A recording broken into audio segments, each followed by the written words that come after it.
નમસ્કાર, આપ જોઈ રહ્યા છો વાવ થરાદ મીડિયા અને હું છું આપની સાથે દિનેશ। સમાચાર થરાદથી આવી રહ્યા છે। ગુજરાતમાં ડ્રગ્સનો કાળો કારોબાર થામવાનું નામ નથી લઈ રહ્યો, ત્યારે થરાદ ચેકપોસ્ટ પરથી ડ્રગ્સ સાથે 2 આરોપીઓને થરાદ પોલીસે ઝડપી લીધા છે।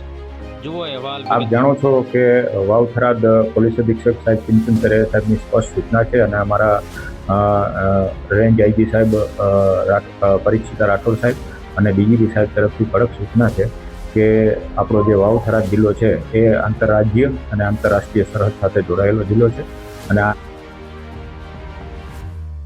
સખત ચેકિંગ કરવું અને ઝીરો ટોલરન્સ ડ્રગ્સની બાબતમાં જે ઝીરો ટોલરન્સની આપણી વાવ થરાદ જિલ્લાની જે નીતિ છે એ નીતિનો કડક રીતે અમલ કરવો। આના અનુસંધાને અમે સતત વાહન ચેકિંગ અમે કરતા હોઈએ છીએ અને અમારો જે વાતળાવ પોઈન્ટ છે જે ત્યાં પણ વાહન ચેકિંગ હોય છે।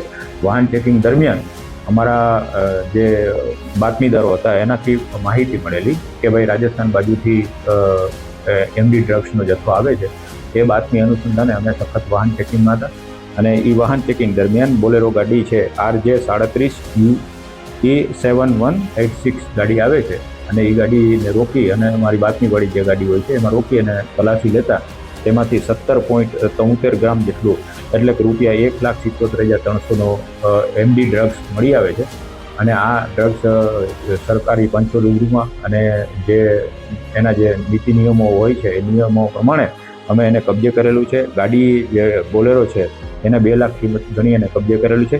આ કામે 2 આરોપી જે છે બ્રજમોહન સુજારામ બરાબર અને ઝુમેરામ એમની ધરપકડ થઈ ગઈ છે અને હાલ આ દિશામાં આરોપીઓ છે એની રિમાન્ડ મેળવવાની કાર્યવાહી અત્યારે ચાલુમાં છે અને આગળની શું ખરેખર કેટલી વખત આવેલા છે આ